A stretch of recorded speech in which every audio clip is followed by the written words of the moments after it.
నిరంతరము ఎలా పేదవాడి కళ నెరవేర్చాలని ఈ కార్యక్రమాన్ని పరిధి విధాల ఆలోచించి ఈ కార్యక్రమాన్ని రాష్ట్ర వ్యాప్తంగా మొదట విడత గ్రామీణ ప్రాంతాల్లో చేపట్టాం.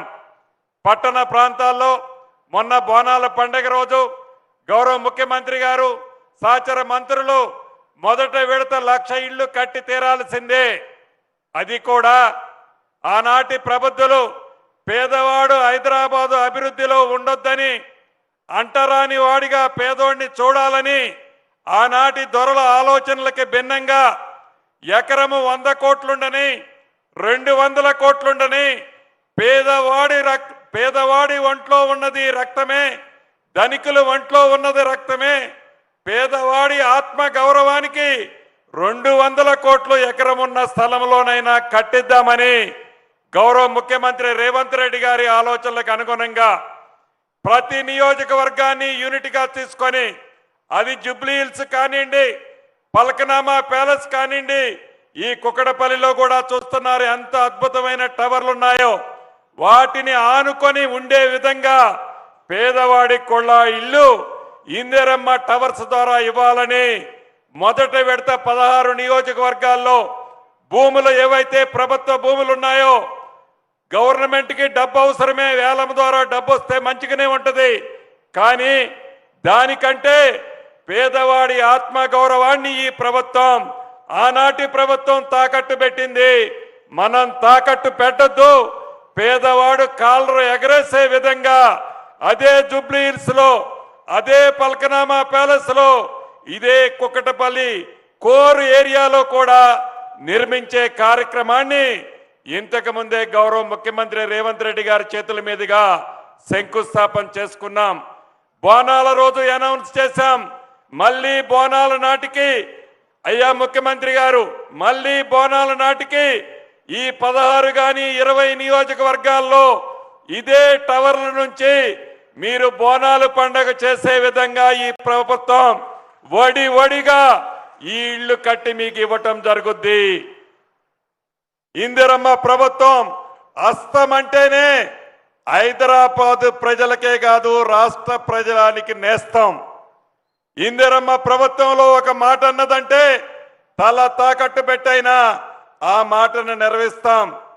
నిన్నటి వరకు సుమారు ఈ 16 నియోజకవర్గాల్లో 51,000 అప్లికేషన్లు వచ్చాయి.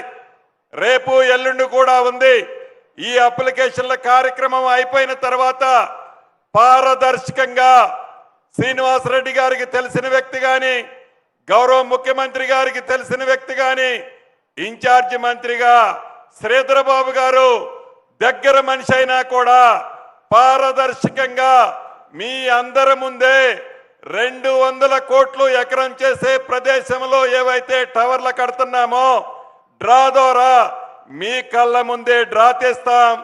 ఆ డ్రాలో వచ్చిన వ్యక్తులు ముందే మీ ప్లాట్ ఏదనేది కూడా ఫైనల్ చేస్తాం. కాంట్రాక్టర్లు ఏదైతే కడుతున్నారో మీ సొంత ఇల్లు కట్టేటప్పుడు మీరు ఏ రకంగా పర్యవేక్షించుకుంటారో అదే రకంగా మీ దగ్గరుండి మీ కళ్ళ ముందే క్వాలిటీతో, నాణ్యతతో ఆ ఇల్లు మీ సమక్షంలో కట్టించే విధంగా ఈ ప్రభుత్వం చర్యలు చేపట్టింది.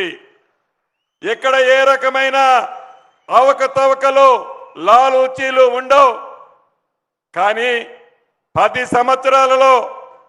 సంవత్సరాలలో వాళ్ళు చేయలేని పని, వాళ్ళు ఆలోచనకు రాని పని, ఏ భూమి అమ్మి ఖజానాకి జమ చేసి ఖజానా నుంచి మా ఖాతాలోకి ట్రాన్స్ఫర్ చేసుకుందామని ఆనాటి ప్రబుద్ధులు ఆలోచించారో వారి ఆలోచనలకు భిన్నంగా ప్రతి నియోజకవర్గాన్ని ఒక యూనిట్గా తీసుకొని ఏ పేదవాడు నివసించే ప్రాంతంలో, ఏ పేదవాడు జీవనోపాధికి జీవిస్తున్న ప్రాంతంలోనే మీరనుకునే ఇందిరమ్మ ఇల్లు ఈనాడు ఈ ప్రభుత్వం ఇవ్వబోతుంది.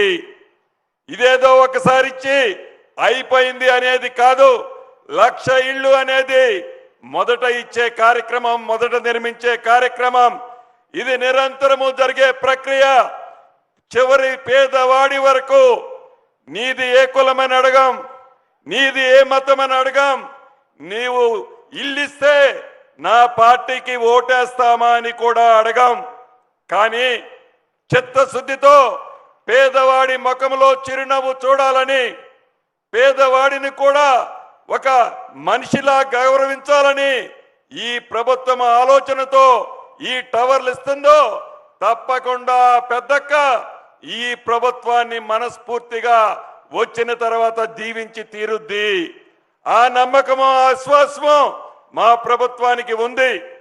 అంతేకాదు ఆ ప్రభుత్వాలు 10 సంవత్సరాల నాడు పరిపాలించిన ప్రభుత్వాలు వారు చేయలేని పని, వారి ఆలోచనకు అందని పని ఈ ప్రభుత్వం చేస్తుందని కక్ష కట్టి గుడ్డ కాల్చి ఈ ప్రభుత్వం మీద వేసే కార్యక్రమాన్ని చేపడుతున్నారు.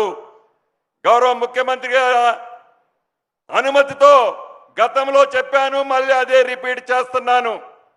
వారు పరిపాలించే నాడు రాష్ట్ర వ్యాప్తంగా ఎన్ని ఇళ్ళు అయితే కట్టారో ఇప్పటికే మేము 2 లక్షల దాకా ఇళ్లు పూర్తి చేశాం రాష్ట్రంలో.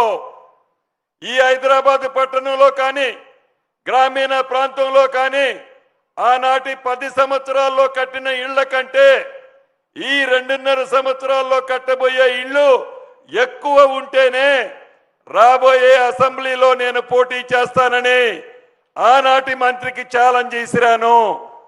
10 సంవత్సరాలు నీ పరిపాలన, రాబోయే 2.5 సంవత్సరాలు మా ఇందిరమ్మ పరిపాలన, 2 బేరు చేసుకుందాం.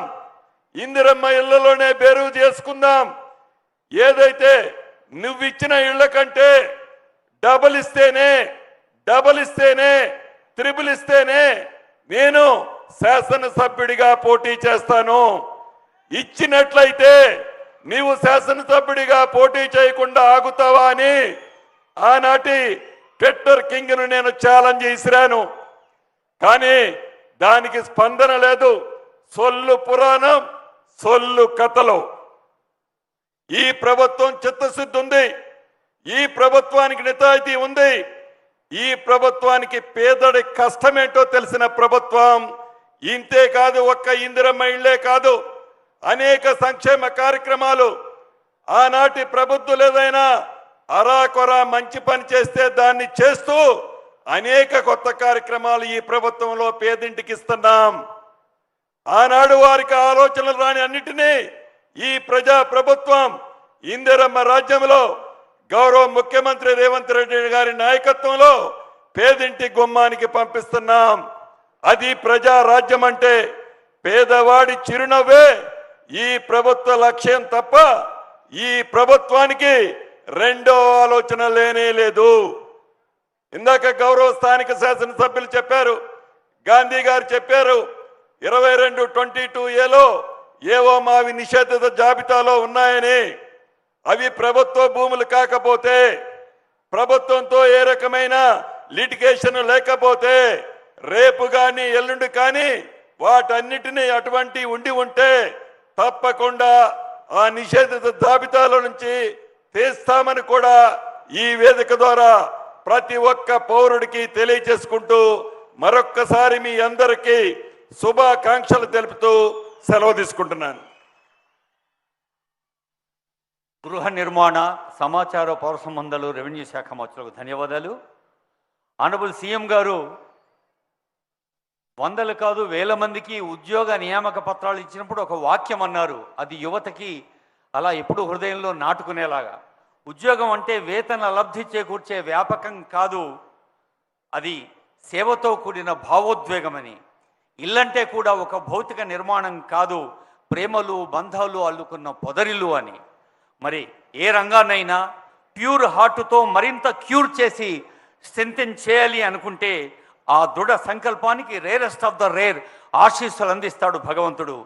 ప్రజలే దేవుళ్ళుగా సాగుతోన్న తెలంగాణ ప్రజా ప్రభుత్వ అధినేత ప్రీతమ ముఖ్యమంత్రి రేవంత్ రెడ్డి గారి సందేశం మీ కరతాళ ధ్వనుల మధ్య. Honourable CM.